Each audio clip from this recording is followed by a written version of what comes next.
into a private, it was a parochial school, Mount St. Mary's, and they excelled there, and they did extremely well.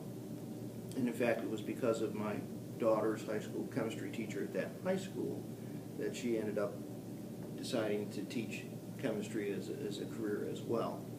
So I think that, you know, when you set expectations, it's okay to set them high and to push people to achieve it. And you know what? If you fail, you get up and you try it again. And if you have to repeat a grade, you have to repeat a grade. I think what Dr. Cash has done with the overage for grade schools is a great idea, because you do end up with students, when you hold them back, and you have to hold some back, it's going to be a problem as they get older if there's too much of an age discrepancy between them and the other students in the class. So I think the overage for grade concept was a great idea, and I think that's a step in the right direction.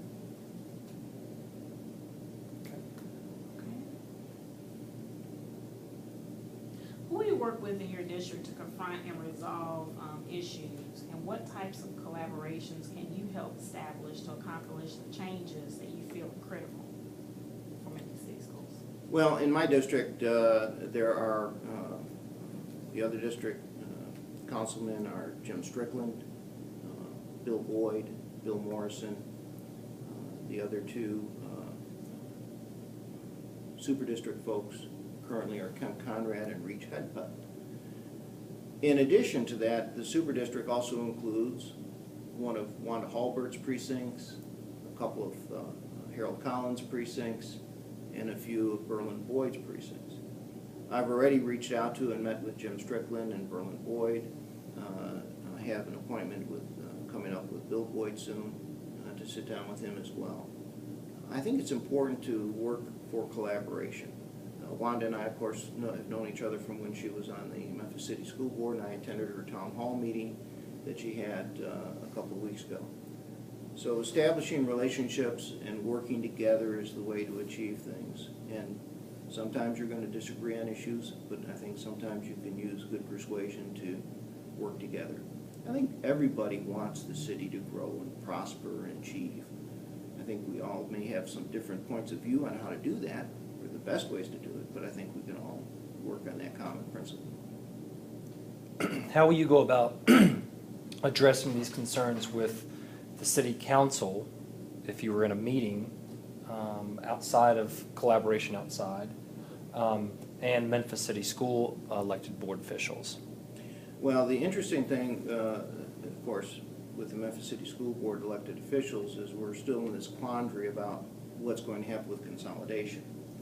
Now, I know most of the school board members, having met with them and having worked with them on the Urban Debate League. And it's interesting because while we've had a few conflicts from time to time, we've also had great cooperation from time to time as well. In fact, Reverend Whalum has been a strong supporter and is glad to see me in the race for the city council.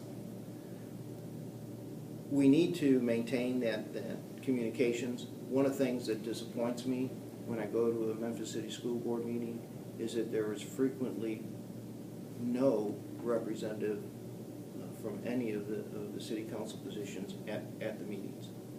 I think I could count on one hand maybe the number of times I've seen someone, and that was only, I think, when we started dealing with the consolidation issue did we start seeing some of the city councilmen, although I think we saw more of the county commissioners at that time than the city councilmen come to that meeting. And I think that's something that needs to be rectified. I think the city council needs to maintain close communications with Memphis City Schools. I know that in this city it's different from other cities I've lived in because of the fact that the school board is a separate entity entirely from the city of Memphis itself.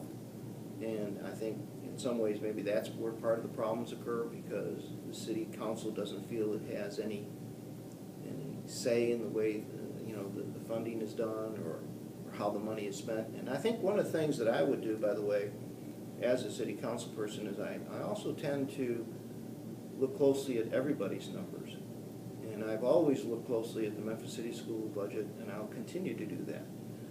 If we're providing funding to the Memphis City Schools, it's up to us, it's our responsibility to also make sure that they're using the funds appropriately. and that they're doing the best they can with them, because that's part of the council's responsibility, as part of their fiduciary responsibility to ensure that the funds we're providing to folks are being used the way they're supposed to be used and used well.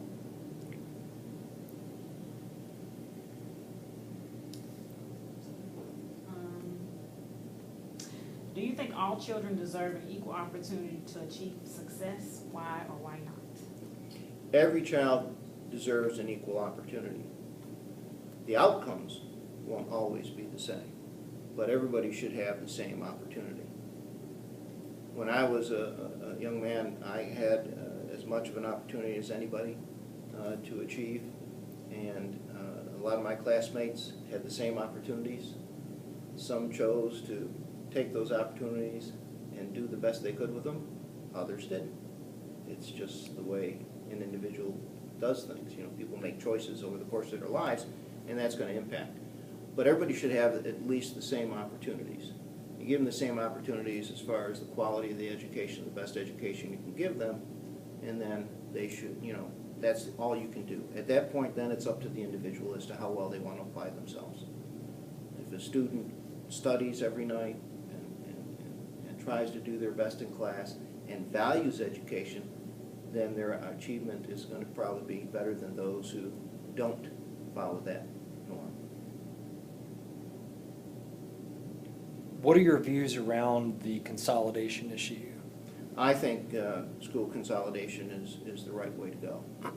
I've been supporting that. In fact, I spoke at the city council meeting in December when they made the decision to rescind the charter, and I encouraged them to make that decision that way.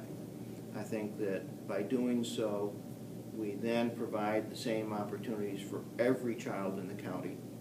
It won't happen overnight. It'll take some while to consolidate everything. But over the course of time, every child in the county will have the same opportunities, or should have the same opportunities. And again, it's then what the child makes of those opportunities.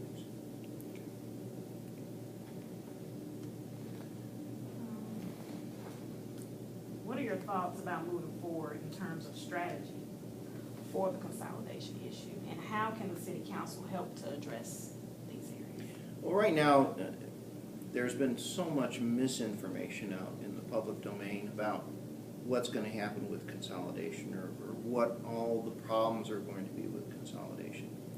And I have actually occasionally addressed some of these on the commercial appeals public forum pages, where they have articles and you can write some comments. And I've seen some things people put out there that aren't quite right. From a business standpoint, I've gone through mergers and acquisitions in several of my careers and several of my different companies I've been with.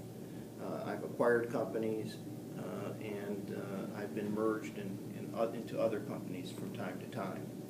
There's a way to do that, to do it correctly, and then there's a wrong way to do it. The interesting thing about this merger is that there's no what I call overlap.